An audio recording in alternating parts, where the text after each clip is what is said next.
వాక్యములో నువ్వు నిలబడి ఉండాలి. వాక్యములో నువ్వు నిలబడి ఉంటే నీకు కలిగేది ఏమిటయ్యానంటే, దావీదు గారు అంటూ ఉన్నారు, దివారాత్రములు ధర్మశాస్త్రము ధ్యానించేవాడు ధన్యుడు.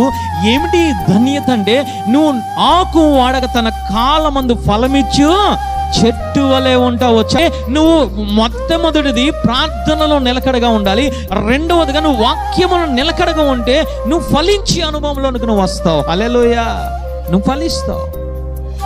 ఈరోజు నాకు ఫలాలు కావాలని మనము కొట్లాడుతున్నాం, ప్రార్థన చేస్తూ ఉన్నాం. నువ్వు వాక్యము చదివితే నువ్వు ఫలిస్తావు. హల్లెలూయా. నువ్వు వాక్యము దివారాత్రములు ధ్యానిస్తే నువ్వు ఫలిస్తావు. హల్లెలూయా. వాక్యము చదవకపోతే పాపం అంటూ ఉన్నారు దావీదు గారు. ఈ విధంగా అంటూ ఉన్నారు తెలుసా, అయ్యా నీ వాక్యాన్ని నేను నా గుండెల్లో ఉంచుకుంటూ ఉన్నాను.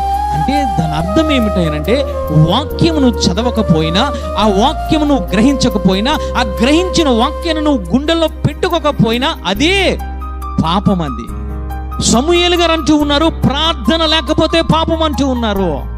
దావీదు గారు అంటూ ఉన్నారు, వాక్యము నీ గుండెల్లో లేకపోతే అది పాపం అంటూ ఉన్నారు. ఈరోజు చదువుతున్నావు వాక్యాన్ని, ఈరోజు గ్రహించగలుగుతున్న వాక్యాన్ని వినగలుగుతూ ఉన్నావా?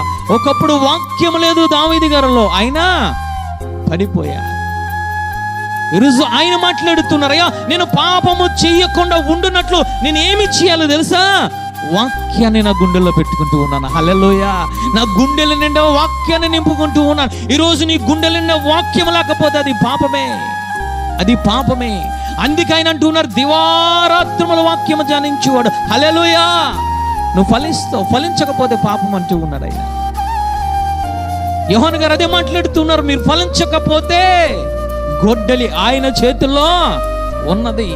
ఈరోజు వాక్యము వింటూ ఉంటే నువ్వు నిలబడి ఉంటావు. ఇంకా వాక్యము నువ్వు ఇంకా చదువుతూ ఉంటే నువ్వు ఫలించే అనుభవంలోనికి వస్తావు. నువ్వు ఫలించాలంటే మొదట నీలో ఉండవలసింది వాక్యము ఉండాలి, రెండవదిగా ప్రార్థన ఉండాలి. ప్రార్థన వాక్యము ఉంటే నువ్వు ఫలిస్తావు.